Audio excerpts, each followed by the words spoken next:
Saúdo a todos com a graça e a paz do Senhor Jesus. Amém? Convido a igreja a estar abrindo a palavra de Deus em Efésios capítulo 1. Efésios capítulo 1. Vamos ler do versículo 1 até o versículo número 14. Efésios 1, do verso 1 ao 14. Diz assim a palavra de Deus, irmãos.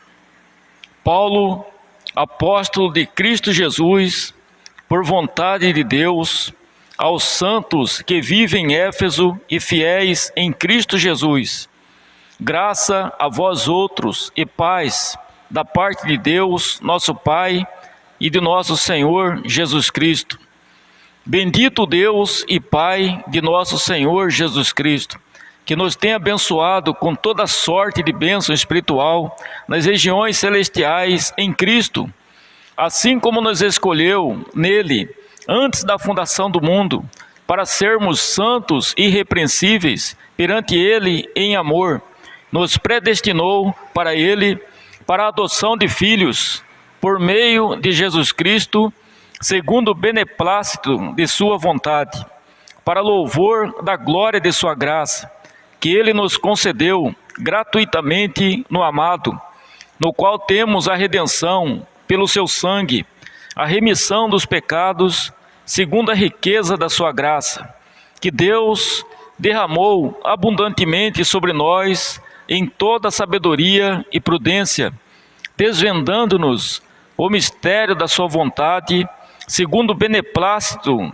que propusera em Cristo, de fazer convergir nele, na dispensação da plenitude dos tempos, todas as coisas, tanto as do céu como as da terra, nele digo, no qual fomos também feitos herança, predestinados, segundo o propósito daquele que faz todas as coisas conforme o conselho da sua vontade, a fim de sermos para louvor da sua glória, nós, os que de antemão esperamos em Cristo, em quem também vós, depois que ouviste a palavra da verdade, o evangelho da vossa salvação, tendo também nele crido, fostes selados com o Santo Espírito da promessa, o qual é o penhor da nossa herança, até o resgate da sua propriedade, em louvor da sua glória.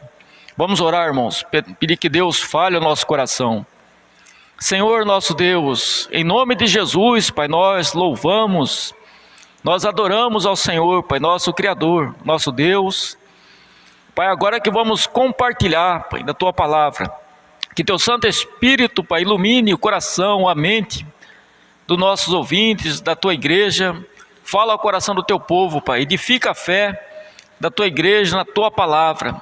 Pai, me capacita também, Pai, transmitir a Tua Palavra com sabedoria, com clareza, com integridade, com fidelidade, para a glória e honra do Senhor, Pai. Nós oramos em nome de Jesus. Amém. Meus irmãos, quando o apóstolo Paulo escreveu essa carta, Paulo, conhecido como apóstolo dos gentios, ele escreveu essa carta de sua primeira prisão em Roma. Durante 2 anos ele ficou numa casa alugada, sob custódia do imperador, vigiado pela guarda pretoriana, a guarda da elite do palácio imperial, composta de 16.000 soldados. Essa carta que Paulo escreveu à igreja de Éfeso, ela trata da igreja. Paulo quer falar da igreja e do glorioso propósito de Deus para ela. Eu gostaria de compartilhar com alguns irmãos algumas lições importantes que nós percebemos, os princípios da palavra de Deus nesse texto, no capítulo 1, verso 1 a 14, que Deus pode nos confortar, fortalecer a nossa fé através desses ensinos. Em primeiro lugar, Paulo se apresenta como remetente da carta. Versículo 1, ele diz: Paulo, apóstolo de Cristo Jesus, pela vontade de Deus. Paulo é apóstolo de Cristo, não por inspiração própria, nem por qualquer indicação feita pelos homens, mas pela vontade de Deus. A igreja não nomeia apóstolos, né? Os apóstolos são chamados por Jesus, ou eram chamados por Jesus. Não temos mais apóstolos na igreja atual, visto, uma vez que a revelação de Deus, ela está completa, né, nas Sagradas Escrituras. Hoje, na atualidade, hoje, no mundo que nós vivemos, nós seguimos o ensino, a doutrina dos apóstolos, conforme registrado nas Escrituras Sagradas. Então, como nós dissemos, irmão, não existe mais apóstolos. Os apóstolos foram aqueles que andaram com Cristo. Os apóstolos foram chamados pelo próprio Cristo, né? De forma pessoal, né? Física, os 12 apóstolos primeiro, depois, né? Apóstolo Paulo, chamado fora de tempo, mas para o próprio Cristo, que apareceu para ele na estrada de Damasco. Então, os apóstolos têm que ser testemunha ocular da vida, da ressurreição de Cristo. Eles estavam ali caminhando com Cristo os 3 anos do ministério de Cristo. Então nós vemos que hoje não existe mais apóstolos. Nós seguimos a doutrina, o ensino dos apóstolos de Jesus, que está conforme, baseado na palavra de Deus. É isso que nós seguimos. Em segundo lugar, irmãos, Paulo indica os destinatários da carta. Versículo 1 ainda, ele diz: aos santos e fiéis em Cristo Jesus que estão em Éfeso. A cidade de Éfeso, irmãos, era a capital da Ásia Menor. Era a maior cidade da Ásia. Ela tinha uma população estimada em 300 mil habitantes naquela época. Era o centro do culto a Diana, a deusa da fertilidade, cujo templo era considerado uma das 7 maravilhas do mundo antigo e constituía o principal orgulho do povo de Éfeso, da cidade de Éfeso. A palavra santo aí, irmão, não quer dizer que não é uma pessoa que não peca. Os santos são pessoas separadas por Deus para viver uma vida diferente, né? Os fiéis são todos aqueles que confiam em Cristo, colocam sua fé, depositam sua confiança em Cristo para a salvação. Essa pessoa santa, irmãos, é alguém separado por Deus e chamado para viver uma vida de santidade. O santo não é perfeito, mas ele busca se afastar do pecado. Ele não vive na prática do pecado. O santo é separado por Deus e para Deus, e é uma pessoa que tem prazer, desejo, aspiração pelas coisas santas, pela palavra de Deus. Ele tem prazer na lei de Deus, na palavra de Deus. Ele tem prazer no culto a Deus, ao Deus Trino, Deus Pai, Filho e Espírito Santo. Ele tem prazer em estar em comunhão com os santos, com os irmãos da igreja, né? O santo, ele é separado por Deus e para Deus, né? Ele tem prazer nas coisas de Deus. O santo é aquele que ouve a voz de Jesus chamando ele através da sua palavra, e ele é aquele que ouve a voz do pastor como ovelha e segue o bom pastor. Em terceiro lugar, irmãos, Paulo rogou bênçãos especiais para os destinatários. Versículo 2: graça a vós outros e paz da parte de Deus, nosso Pai, e do Senhor Jesus Cristo. A palavra graça indica bondade, né? Como qualidade ou atributo de Deus. Pode descrever também o estado da salvação. Graça se refere ao imerecido favor de Deus aos homens pecadores. A salvação concedida aos pecadores sobrecarregados de culpa. Paulo diz: graça e paz a vós outros. A graça de Deus é a causa da salvação, e a paz é o resultado dessa salvação. A paz se faz presente na vida dos salvos, é a segurança da reconciliação com Deus por meio do sangue de Cristo. O apóstolo Paulo, lá em Romanos, capítulo 5, versículo 1, ele diz: justificados, pois, mediante a fé, temos paz com Deus, por meio do nosso Senhor Jesus Cristo. Ou seja, através de Cristo, do sangue de Cristo, somos reconciliados com Deus, temos paz com Deus. É a segurança, a certeza que você é aceito por Deus, é amado por Deus. Em quarto lugar, irmãos, Paulo fala sobre o objetivo da carta, versículo 3. Bendito o Deus e Pai de nosso Senhor Jesus Cristo, que nos tem abençoado, nos abençoou com todas as bênçãos espirituais nas regiões celestiais em Cristo. Paulo escreve essa carta, irmãos, para falar que a igreja, o povo de Deus, é um povo muito abençoado, é rico das bênçãos de Deus. A palavra bendito é somente referida com referência somente a Deus. Só Ele é digno de ser bendito. Então Paulo atribui a Deus as honras devidas pelas bênçãos espirituais recebidas no passado, a eleição. Eles foram escolhidos antes da fundação do mundo. Do presente, a redenção, a conversão, o selo do Espírito Santo, e as bênçãos futuras, a glorificação, ou seja, a certeza que Deus continuará a obra e levará eles para a glória eterna. As bênçãos concedidas, irmão, ao povo de Deus devem ser recebidas com humildade, reconhecendo que somos totalmente dependentes, carentes da graça de Deus.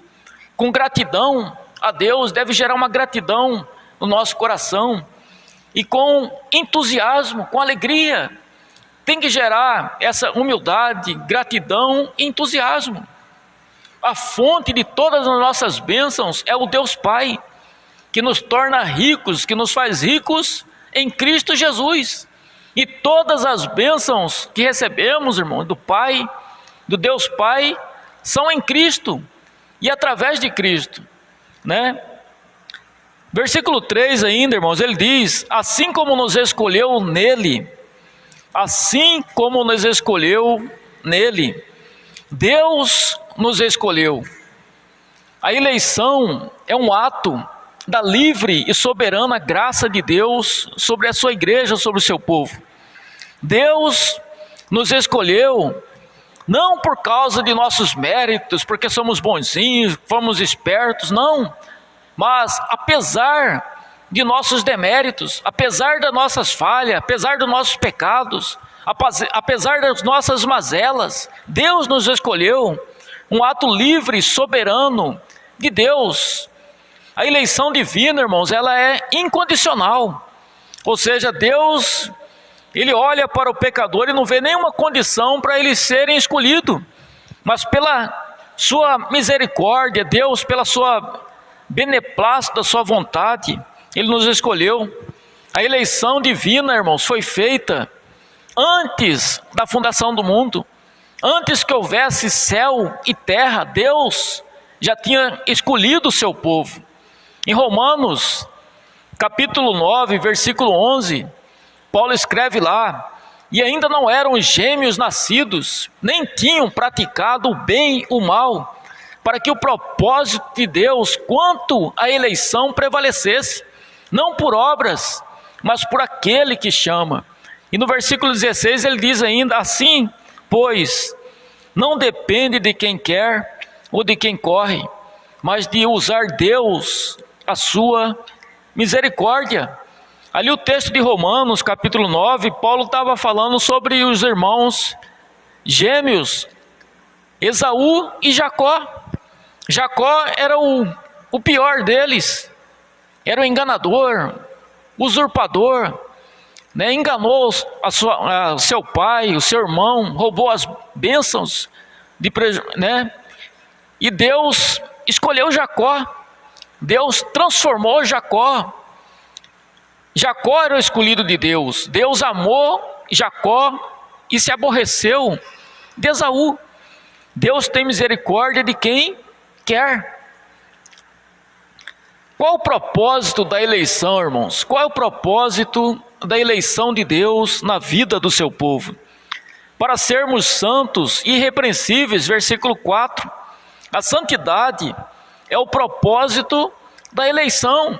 Ou seja, Deus nos escolhe, Ele nos transforma, somos separados por Deus e para Deus para sermos santos, para viver uma vida diferente do pecador, aquele que é escravo do pecado, aquele que ama as coisas do mundo, né? A santidade é o propósito da eleição. Nenhuma pessoa, irmão, pode se considerar eleita se ele não busca a santidade, se ele não vive em santidade. A santificação não é a causa, mas a prova da nossa eleição. Ou seja, enganam-se aqueles que pensam que a eleição promove uma vida relaxada. Eu sou eleito, sou separado por Deus, então eu posso viver da forma que eu quiser, que eu não vou perder a salvação. Não, a Bíblia não ensina isso, meu querido. Se nós sabemos que somos eleitos de Deus, sabemos que o Espírito Santo habita em nós, isso vai gerar o desejo, isso vai gerar uma vida santificada. Você é separado por Deus. O apóstolo Paulo, lá em Filipenses capítulo 2, versículo 12 e 13, ele diz para os irmãos de Filipos: desenvolvei a vossa salvação com temor e tremor, porque Deus é quem efetua em vós tanto querer como realizar. Ou seja, desenvolver, nós temos nossa responsabilidade, mas só podemos desenvolver a nossa salvação, a nossa santificação, a comunhão com Deus, se o Espírito Santo efetuar em nós tanto querer como realizar. Se estamos buscando a santificação, uma vida que agrada a Deus, isso é prova que somos eleitos de Deus, que somos escolhidos de Deus, e Deus está operando, o Espírito Santo está trabalhando na nossa vida, né? Uma pessoa que se diz salva, irmão, e não vive em santidade, está provando que não é eleita. No versículo 5 ainda ele diz, irmãos: nos predestinou para Ele, para a adoção de filhos, por meio de Jesus Cristo. Predestinou quer dizer que Deus escolheu certas pessoas para trazê-las à comunhão com Ele. Ele nos adotou como filhos. Adoção é o ato pelo qual Deus transforma seres humanos, antes estranhos, rebeldes, avessos a Deus, agora em participantes da sua família espiritual, incluindo-os como herdeiros das riquezas divinas.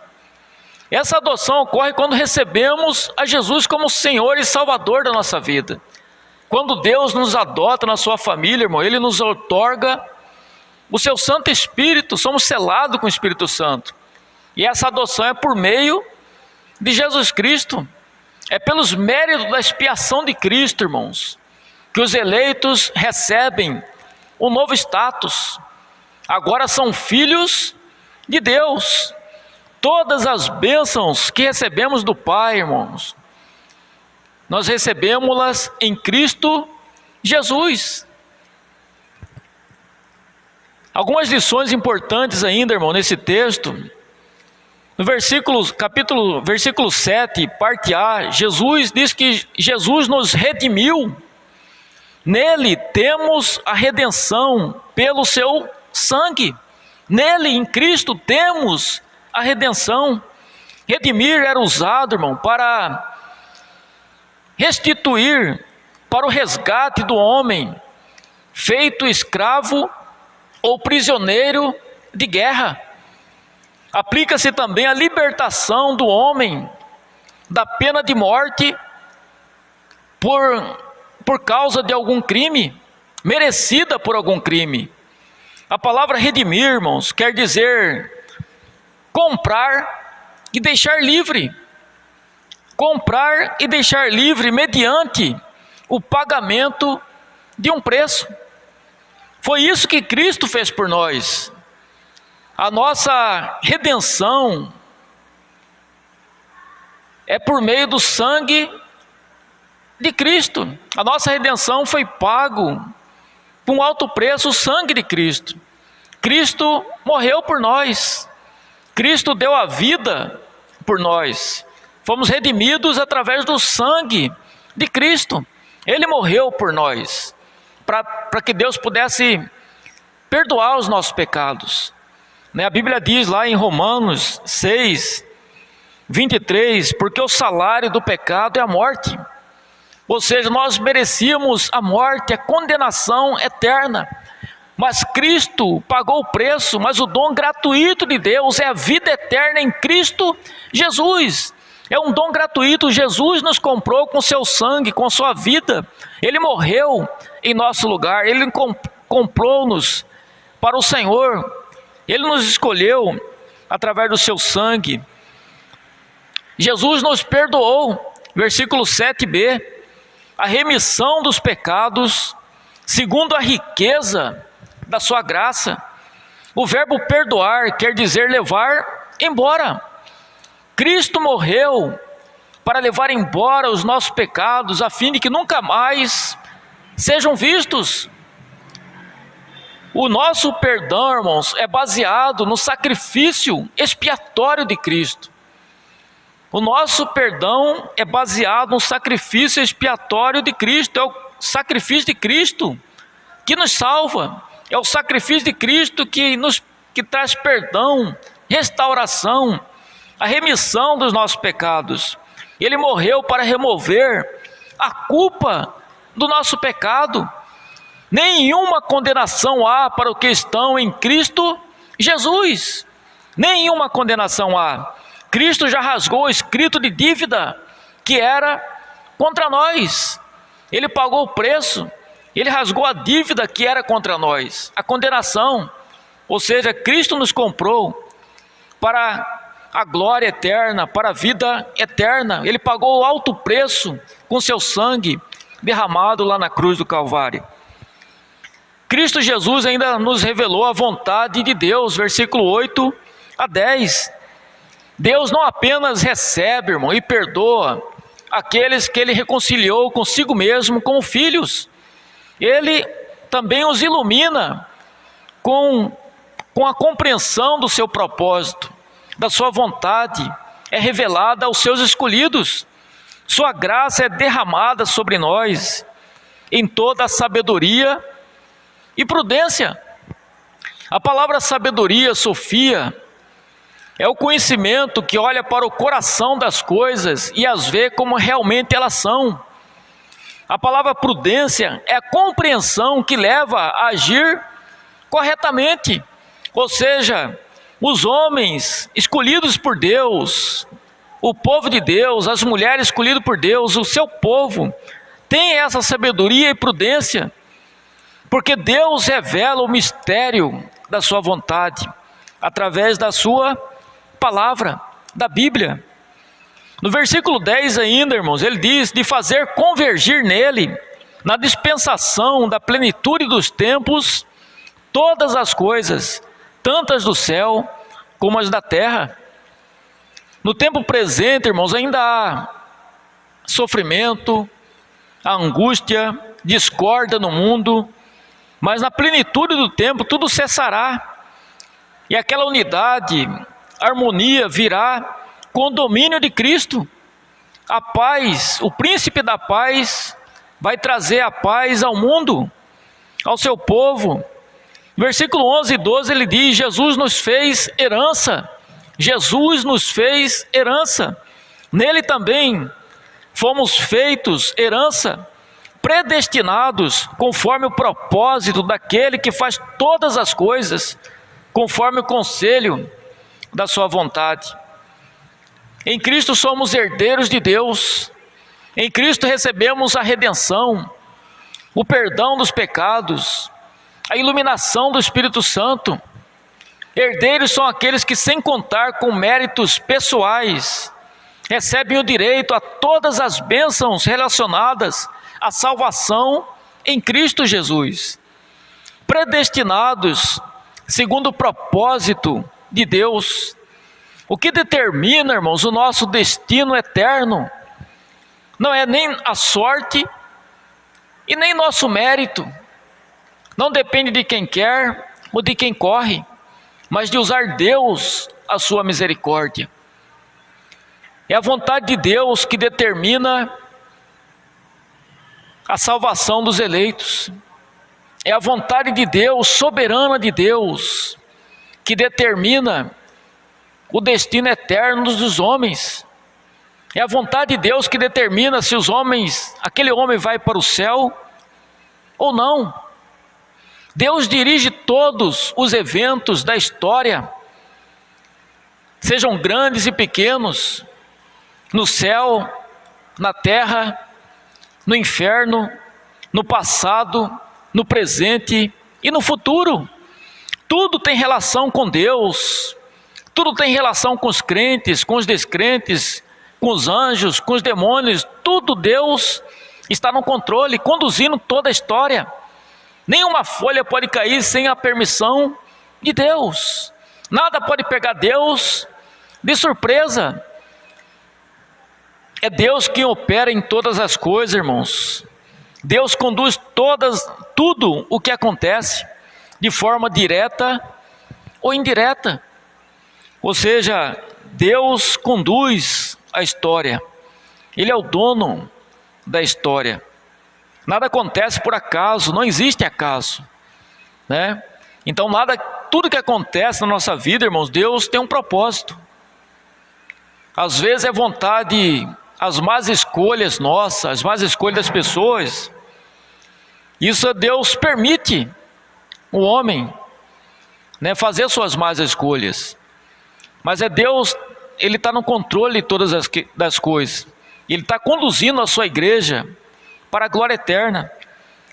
Versículo 13 e 14, irmão, o apóstolo Paulo, ele destaca duas bênçãos procedentes do Espírito Santo.